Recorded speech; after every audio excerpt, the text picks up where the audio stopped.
Morning, everyone. It's really exciting to be in COVID. Wow, that is loud. Maybe I can turn that down a bit.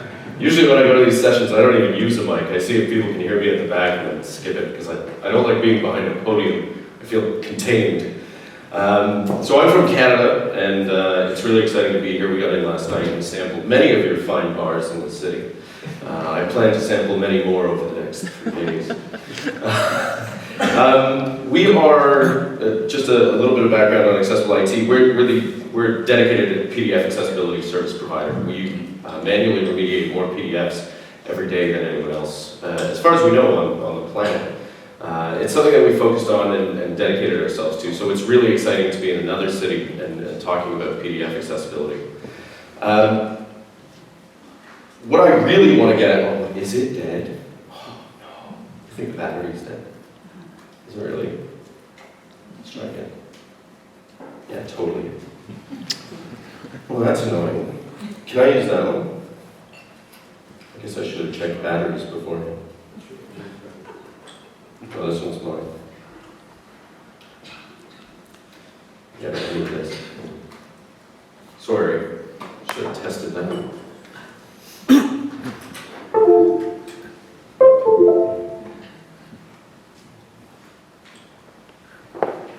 It's not working.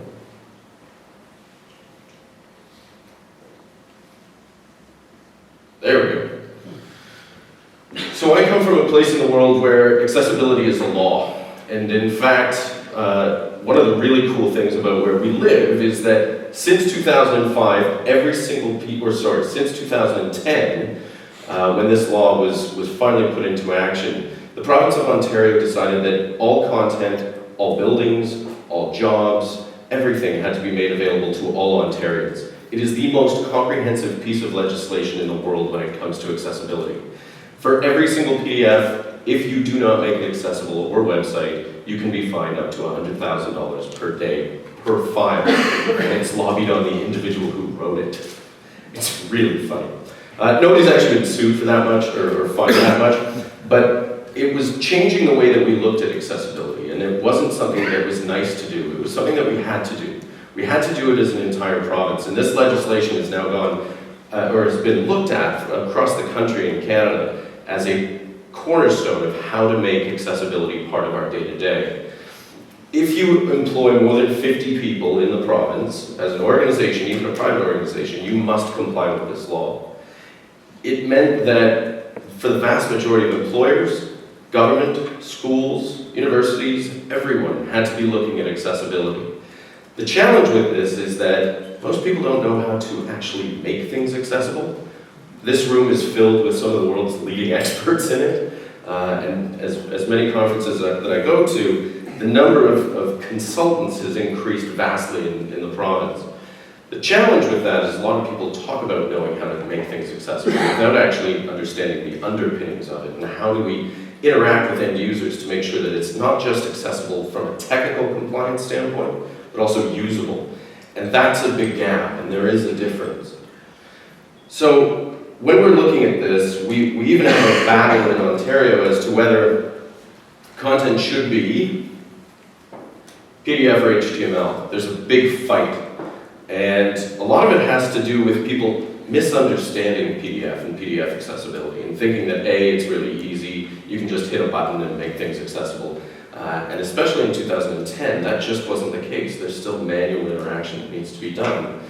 And oversimplifying accessibility, one of the government departments wanted to strip all design and make everything plain text. That was their solution. That's crazy. Because that's just not enjoyable to read. Accessibility isn't about stripping things down. Accessibility is enhancing the experience for everyone. We don't believe in two versions, and one of the things that we saw very early on in the province was an accessible version. The reason that this law was put into place was to make things barrier-free for everyone. And that barrier-freeness is treating everyone equal, not saying, oh, you're different, so you go over here. It's one file, it's accessible, and it's readable for everyone. So, for example, when we speak with our clients, we don't even tell them what we're doing for the most part, because they don't want to know. They want to make sure that they're accessible and it's readable and it's compliant. That's their biggest concern. And the reality is there are a lot more HTML developers than there are PDF accessibility specialists, since most of us fit into one room here. But you don't go to school to learn PDF. You go to school and you can become a web developer. So that extension into HTML accessibility is a very easy step. PDF was a little different, and PDF still is a little different, because you author things differently. In HTML, you're working with the code naturally. In PDF, you aren't necessarily. So people think about authoring software, Word, Excel, PowerPoint, InDesign. We don't talk about, and then what? It's, I'll quickly file save as PDF. But is it a good quality PDF? Or is it a stripped down PDF? You know, if you're generating a PDF document from Google Docs, it's garbage. It's absolute garbage. And all of that document has to be remediated manually, which is great for us as a business. But if you're looking at this as an organization and implementing this, you've got to look at how you're generating your content. So we fight a lot with I shouldn't say that, we don't fight a lot. We have a disagreement with a number of organizations who are convinced that the only way forward is with HTML. And that just isn't the case. You've got to look at your content in the context of how it will be used. So we know of one government department right now in the province who is posting 4 versions of the exact same content because they didn't take a step back and say, how are we going to create content? So they generate a web page, a PDF, an accessible PDF, and a stripped down plain text version. That's insanity. When all they needed to do was actually tag the PDF, because that's how the document was created. So much time, effort, and money has been wasted, and there is another government department who is recreating all of their PDF content into HTML because they didn't take the time to understand how to make things accessible. It's nuts. It became the Wild West. Most organizations feel like they're dealing with this mountain in the province. It's, I have 1 million files, I have 1 million web pages, and I don't know where to start. And that mentality can very easily happen here. We talk about cost, we talk about experience, we talk about expertise, and you sit there and you say, we have a document repository of 50,000 files. Now what?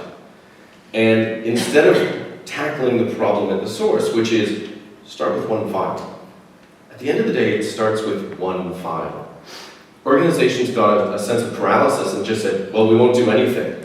The Canadian federal government got sued and lost for accessibility. And when the appeal happened and they lost again, their response was to remove all PDF content from the web. All of it. Not just because it was inaccessible, but all Canadians lost access to that information online. Because they didn't take a step back, consult with experts, and say, how do we do this? It was a knee-jerk reaction that said, we don't want to get sued again, so it's all gone. And that's just inaccessible for everyone. So that panic cannot happen here. Learn from our mistakes. And that's one of the exciting things when I go to different provinces or states or countries. We've already been through this. We've done it. We've seen what it's like. We've seen what works. We've seen what doesn't. We know what's sustainable. And part of this talk today is about case studies and what organizations are doing to make sure that their content is accessible. Here's the reality that most organizations deal with. They have no money. They can't hire more people to do this. There are limitations in training, at least in North America right now. And most people are hired to do their job, not to do their job and then also become a document accessibility expert. Those 4 realities are what we face every single day. And there was a big push, and there still is a big push in North America, that everyone needs to embrace accessibility. This is just something that we should do. And every single person needs to be trained. The province of Ontario trains 60,000 public employees on how to make PDF documents accessible. They have a center of excellence for all of the ministries, and they have a backlog of 7 months. If you send a single PDF file to the internal team, it takes 7 months to get it back. It's ridiculous, because nobody knows how to do it. So they spend all of this money training everyone, And then everyone said, yeah, I don't want to do it. So where did that budget go? And many of my colleagues are here and they have software solutions and we have service solutions. And if they had actually talked to the people that knew what they were doing rather than a consultant who was just making a buck, and he made a lot of dollars, they would have actually gotten the answer that they needed, which was you've got to look at things differently. What types of documents are you generating? What types of content are you generating? Should it be PDF at all? Maybe it shouldn't. Maybe it should be HTML. Is it a fillable form? How are you generating that fillable form? How are you ultimately trying to deliver this content to your readers?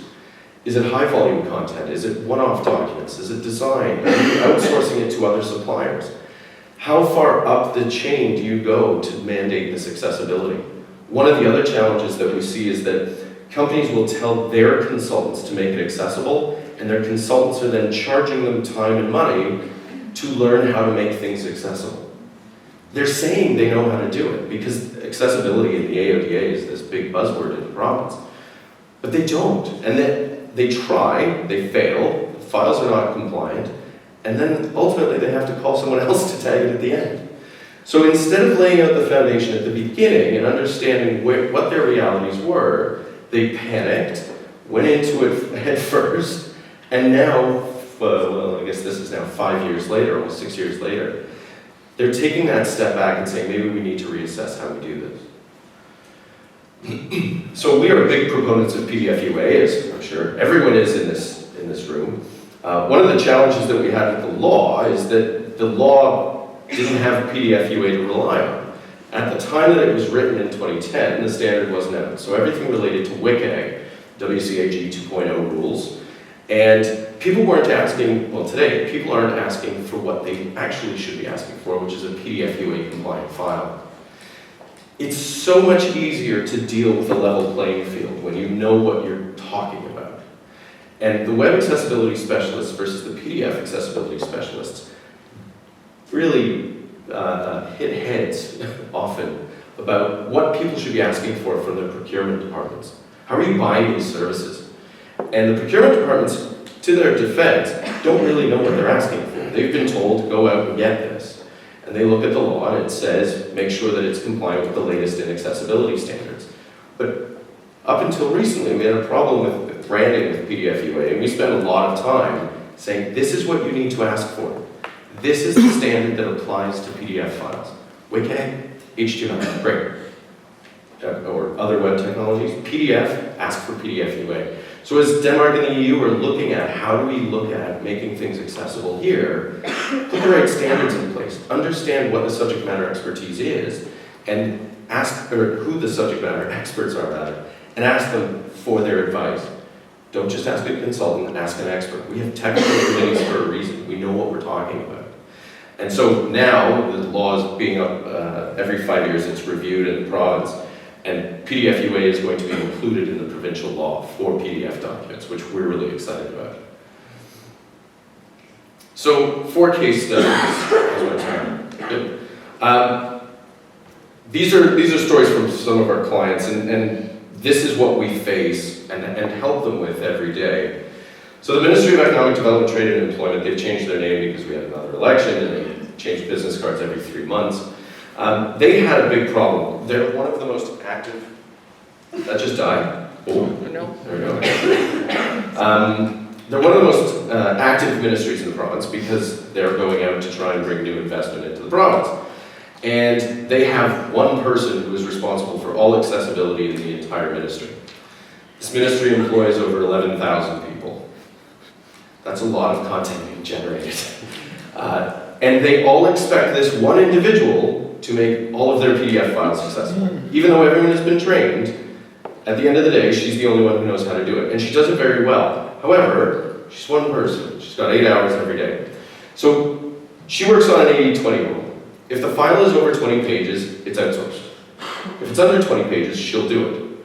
Unless the collection is 3,000 two-page documents, in which case she outsources it again. But she looked at her reality and said, I can't do this, and if you're not going to give me more staffing, and you're not going to give me more tools, then how are we going to make sure that all of the content is being made accessible? We do all of their work for them. It all comes through us. And it allowed them to free up the resourcing. Instead of, as I'm sure you know, government employees are expensive with benefits and pensions, etc. But they looked at how are we going to make sure that A, we're meeting our timeline requirements, B, we're meeting our compliance requirements, and C, our technical requirements. She has a real professional pride when it comes to PDF QA, which is really exciting to see for us in the province. So everything over 20 is outsourced, and that balance has allowed them to be the most accessible ministry in the province. They make sure that all content, whether it's web or PDF, is accessible before it goes out the door. Second, Deloitte Canada. So, huge consulting firm, largest in the country. Every single PDF document that's generated by Deloitte comes through us. They recognize that they're consultants. They're not accessibility experts, but they are consulting to their clients about how to be compliant with the law. So, it was a really interesting partnership with them, because I love this thing. Sorry, there's a gif of a baby trying to fit a square peg in a round hole and then just takes the lid off and throws in the square block. I could honestly watch this all day. It's better than that cat video, I guess. So Deloitte recognized that it's really distracting, isn't it? Take it away for now. Deloitte recognized that they wanted to be a leader in this, and the other consulting firms have been very slow to adopt this. What they don't realize is that there's basically a hit list in the province. The enforcement group has not been enforcing yet, but it's coming. And Deloitte knew this because they actually consulted to the government. So they had an inside tip, and they said, if we're not accessible, then they're going to come after us. And they're one of the largest, again, one of the largest consulting firms in the country, so they're a very easy target. And for us, the banks are federally regulated, not provincially. So they kind of sit in this weird zone where they don't get touched yet from an accessibility law standpoint, other than our human rights code. So their entire graphics team sends all of their files from coast to coast through us. We have a dedicated portal for them. And it allowed them to free up their time because of what the consultants are billing versus what it costs to make a PDF accessible. They looked and said, this doesn't make sense. So their reality was, we're really good at what we do, leave us alone. And we'll make sure that all of that content is taken care of. One more time. Thank you. This one's great. And actually there's someone else who's speaking tomorrow, and I'm sure you have dealt with this as well. I took the brand mark out as part of another presentation because I was in Ottawa. This is the city of Ottawa, so our nation's capital. And they had a union problem over accessibility, which was really interesting. One of their larger departments was, they were trained. They have a number of tools, and some of the departments came back and said, we're not doing this. You hired me to be my role. And I'm not going to just do this because you say I have to. And they threatened legal action with the union to say that I wasn't hired to do this, so you can't make me, which was a fascinating approach and a really interesting story. So they trained everyone, they spent a ton of money on training, and then at the end of the day, the team said, we don't even want to do it. If the city had taken a step back and determined who should use this first, rather than just going for it, they could have targeted their spending a little better. And that's the problem that we've seen. There's been a lot of waste on either training, tools, without inquiring with the people who would actually do this. Do you want to do this? Do we create a center of expertise? Do we look at a hybrid solution of bringing this internally or taking it outside? And what you'll find is that there's a balance. There are people who are really passionate about this in all organizations. And there are a lot of people who just don't care. And we can't force them to care. That's the reality. And I get a lot of flack when I talk about that at accessibility conferences in Canada, because it very much becomes this kumbaya moment where everyone's together and we're talking about how great accessibility is. But we've already drunk the Kool-Aid, so have you. You're in this room because you believe in accessibility, and it's an awesome thing. But we're in the minority. Most people just want to go to work, do their job, and get paid and go home. And that's something that we have to look at when we're talking about accessibility in general, PDF accessibility specifically, it does take a special breed. What I'm saying is we're all weirdos and we really like PDF. The fourth one, complex subject matter. Drexel University has one of the largest accessibility programs for hiring students with admitting students with disabilities. And one of their biggest challenges was complex content. And they have a big internal accessibility team and realized we don't know advanced calculus and finite and algebra and chemistry.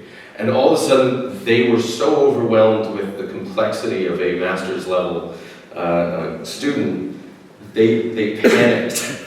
He said, well, maybe we shouldn't admit students with disabilities again, because it's hard. I said, the funny thing is, it's your job to teach people how to do this, but you don't want to. And so we partnered with them on how do we make complex content as accessible as possible. It's a challenge. It's one of the fights with many colleagues here who sit on the accessibility committee, or the UA committee for supporting MathML. We've implemented it in PDF completely, and it was a big project for us, and it worked, and the student was really happy with it. But it's not sustainable that way. It's still not as easy as it needs to be to implement. So we're looking at constantly how do we change the way people look at accessible content. One of the things that we're working on with textbook authors as well as publishers is their position was to never allow a student to have a digital copy of a textbook because of copyright laws. So the universities were buying textbooks, cutting the spines, scanning every page, then running optical character recognition to make it taggable text in the PDF, which was a nightmare because we then had to manually review every single character to see whether it worked or not. And in complex math and chemistry, good luck. I mean, math symbols never come through. So we've been lobbying the publishers to say, just give us digital versions. And they're starting to, but we get digital print copies. So it's such a struggle because of short-sightedness. They're afraid everyone's just going to take one PDF and distribute it to everyone. When in actual fact, what they're doing is limiting the capability of a student to read a textbook. At the end of the day, your copyright is irrelevant. Students have been reselling textbooks since the dawn of time. That's still going to happen, and EPUB is not the solution for this. So that's where there's been a bit of a war back and forth, and one of the publishers, one of the major publishers, is finally taking a step back and saying, hey, maybe when we write these textbooks and publish them, we should make them accessible from the start. What a great idea, because the other problem is the universities aren't sharing that content. So each university is paying to have the same textbook made accessible because copyright won't let them share it. It's insanity. In the US, it's a little different, but in Canada, the universities aren't sharing that accessible content. So again, short-sightedness. Make it accessible once, distribute it to everyone. It's really easy, and it's really cost-effective. And another publisher has decided they looked at what it would cost to remediate the files with a service provider. They decided that number didn't make sense. And I'll even tell you what the number was. The number was just over $100,000. And instead they've hired 7 people to do that. Well, 7 people making $50,000, $60,000 a year, those economics don't work. Like basic math, if they read one of their earlier textbooks to learn how to do basic math, they would have realized that $350,000 is significantly more than $100,000. But again, that panic sets in and they think, we need to do this. And rather than taking that step back and really examining, is this what you're good at? Or are you really good at your job, which is authoring textbooks? So I think that's about me. Yeah, that is me. So again, you've got a great opportunity to look at other places that have already been doing this and other organizations that are doing this. And you can learn from the mistakes that they've done to really build great policy, great law, and ultimately a really accessible Denmark in Europe. So thank you so much.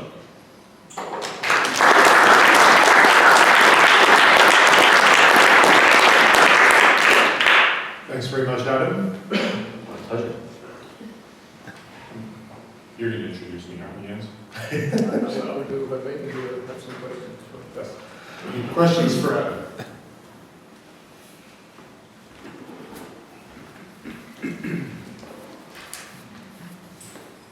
Hi, Klaus Postel from Berlin. How are you? One question is, what is about the documents you get? Is there a possibility for you to train the people to write good text, for example, with good hyphening, instead of making minus in the return? Is there a possibility for you, or do you force to train the people who write the texts?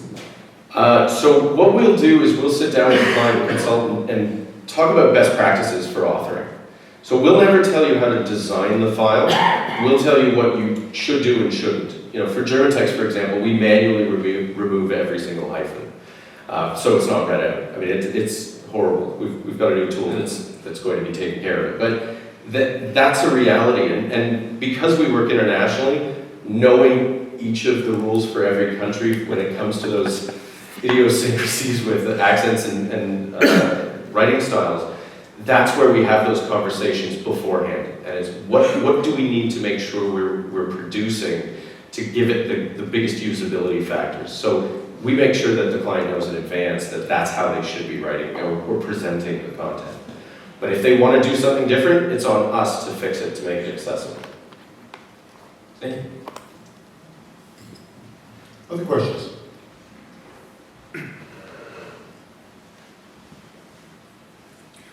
Hello, I'm Niels Stern from Nordic Council of Ministers.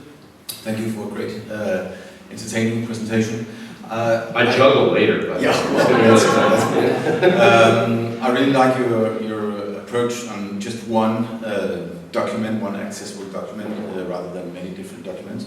But I was just wondering, does it work for text mining purposes as well, the accessible PDF? absolutely. So if you're structuring an accessible PDF, then for search engine optimization, it's all available. That's one of the advantages that you've got.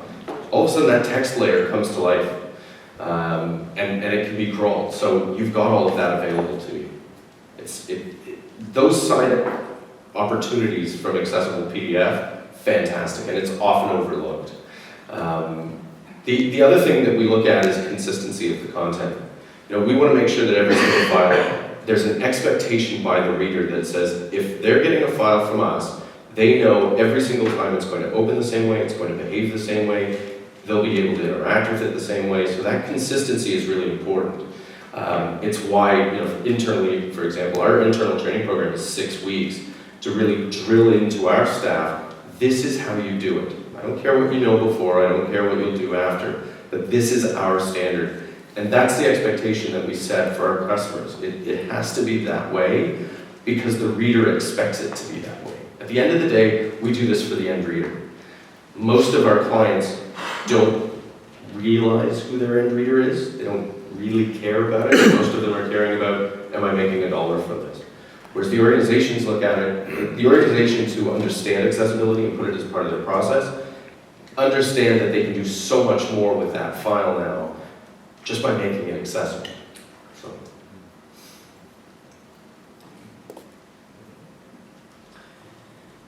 This is René John from johnscorner.com from Switzerland. I've got 2 questions. One is actually about, I was just thinking about these publishers and universities who actually do the steps towards accessibility. What I noticed in my country is that somehow the information that documents have been made accessible is kind of gets lost. It never gets really out there, in a PR-wise matter.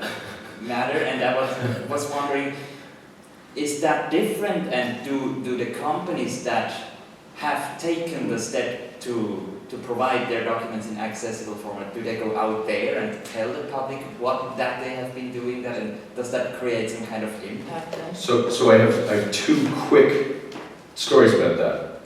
There's a very large telecommunications company in the country, and they make 1 file accessible every year. 1. And we cannot say who it is because they're afraid that the pushback that they'll get from the general public, because they only make one file accessible every year, will be so bad because they haven't taken that step back to say, wait, maybe we should look at this accessibility thing rather than fighting it. It's absurd. There are organizations who are out there and promoting it, saying this is what we do, and this is what we've got available, and it's great. The province has been a little slow to announce it because, well, they have a big deadline coming up December 31st, where all online content must be accessible. So everyone's in a mad panic to make sure that all of their files are ready. The challenge that we've seen is that people are afraid of the pushback. And I will say this, the end user community did such a great job of motivating people to put this law into place. But instead of celebrating the accomplishment and celebrating the small victories, they have focused on the gaps that still remain. There's still a long way to go. We held the Pan Am Games this year. The accessibility efforts for the Pan Ams was the biggest accessibility push that has ever happened for any Pan Am Games. What was focused on instead was, at one venue, there wasn't an available bathroom. Not that we did so much else, it's this one thing is still negative, and you've got to look at changing the dialogue. Encouraging organizations to do this is a really good thing. Threatening them every single step doesn't work. It's that backhanded compliment. Thanks for doing this, but you still are terrible here. They know that, but organizations don't have unlimited money. There's a step, there's a process to it. You can't just expect people to one day turn on a light and say, everything's accessible, because we have a money tree in the back. You know, it doesn't work that way, and celebrating those wins is big. But I can tell you, universities, Drexel, for example, promotes admission of students with disabilities because they know what to do. They understand how to engage with students and get them motivated. May I do that? Okay. The other is, it's actually from the perspective of a student. Me being a student myself and working with textbooks in PDF form pretty often, even if they are accessible, well, I might talk about that later, I find myself doing a very strange thing. I sometimes, even they are accessible, I convert them into a Word document because I find it easier to write my notes in it, kind of, to make it my book, to adapt it. To annotate on it. Yes. Is that happening in Canada too, or do they have the tools and do they really work? Well, stupid as it sounds, do they work with the documents you provide? I would argue it's not as stupid. It's not a stupid question. I think the advantage of asking that question in this room with who's here is that the engineering brains start going off and say, okay, how do we do this better? There is still a gap, and the gap exists predominantly with old habits. One of the reasons that the province wanted to post Word documents is because there's one advocate who's very vocal, very angry, and very litigious. Ironically, he's employed by the province. This is the best part. And he threatened to sue them if he didn't get all of his content in Word documents because he uses a playback device that is from 1993 and will only accept a .doc format. He doesn't want any styling, he doesn't want any structure, he just wants a story to be read to him. That's his preference, and we can't build law on preference, we can't build standards on preference. We have to allow people to customize content the way that they want. And we often talk about, I'm never going to tell you how to read your content. It's not my job. My job is to make sure that you can access that content and then convert it any way you want. I always talk about, everyone reads a newspaper differently. Some people will read the full thing, some people will skip headlines, people will read from back to front. That's our job. That's allowing someone to access and navigate the content any way they want. If you're converting it to Word because you find that easier, that's up to you. But you can still start from an accessible place. And ultimately, the hope is that the PDF viewer vendors or developers will look back and say, okay, how do we make this environment easier to navigate? Not just read, but interact with. And that's the next step. No problem. I'm relying on your question. one thing is accessible PDF and compliance. State your name for Okay. It's like an AA meeting. I think there are two things. One thing is accessible PDF and PDF UA compliance, but the other thing is software and accessible software. So if you're making notes in a PDF document and the software you're making it with isn't accessible enough, it's no problem with the PDF and PDF UA. It's a problem with the software and just Absolutely. complying with software accessibility standards. So I don't want to take over and be the pitch man for PDF UA, but one of the cool things about UA is that it talks about 3 different pieces of compliance. You need 3 pieces for this to work. The file needs to be compliant, the viewer needs to be compliant, and the reader needs to be compliant. Yes. The fact that we have that standard is a great starting point. The challenge that we have is getting AT vendors to buy into this, to buy into the standard. That's where the gap lies right now. You know, we have one compliant reader, and it's open source. Or not open, it's what's the word I'm looking for? It's free. The fact that it's free and the paid software isn't following the standards is a big gap that we have. That's where the end user community comes in. The end users have to come back and say, look, I want to do everything I can with this file. I need to access all of the information and it needs to be usable for me. But if the standard's being ignored and we're not getting the feedback saying I really need the standard to include this, then that gap remains.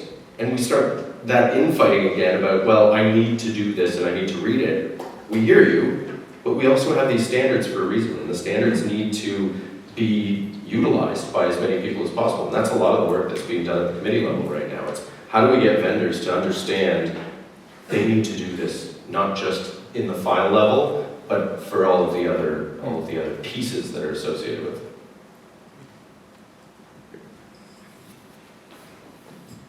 Hi, I'm Klaus from Austria. One remark or question. Normally people, the companies ask for a certificate, they ask for a guarantee. This is because they want to show it to the outside. Okay, this is a stamp that we are accessible. Do you guarantee that? Do you have any certificate where you say, okay, it's accessible for all people kind of disabilities, for example? And the second one is, what about older documents? If you don't have the source document? How do you do it? How do you do this? If you have a collection of several thousand PDFs where the source documents are no longer available, how do you tag it? Do you have to look into each document to make sure that it's accessible? So we'll go back to the first question about compliance and guarantee. We guarantee every file that we produce complies with PDF UA. We cannot guarantee, and nobody can guarantee, that it will work for every single user with a disability. That is impossible, because disabilities are different. Everyone has a different degree of maybe one disability, maybe multiple. So that's why the standard's a great thing. We can guarantee that we sit at this base. One of the things that we pride ourselves on, we hold a hell of a lot of insurance in the event that someone says that the file isn't accessible, and we will go to bat and fight for that. So our clients don't have to worry about that compliance. We do, and we take that over as part of our service. So our clients are thrilled with it because they don't have to worry. If they get sued, we get sued. That's what our job is. In terms of compliance reporting, we absolutely do that. You know, we have every single file that we produce has an available report that we can provide. Some of our clients mandate it, some of our clients don't. Second question was, how do we do it with legacy files? Our process actually never uses, speaking of, our process doesn't use source files. Personally, I don't, because of the way that we make our files accessible, we don't use source files. So everything we do is from the PDF. Even if you sent me a source file today, I would immediately convert it to PDF and then put it through our process. So, don't worry, I have the InDesign file. Great, keep it. Just send me a PDF. And that's just the way that our process works. And so So legacy is never a problem, scanned is never a problem. And I think I'm getting hooked. Any other questions? See, I gave you an out, but you went back and gave it back to me. See? This is for them, not for me. Thank you very much, Adam. Thanks, Adam.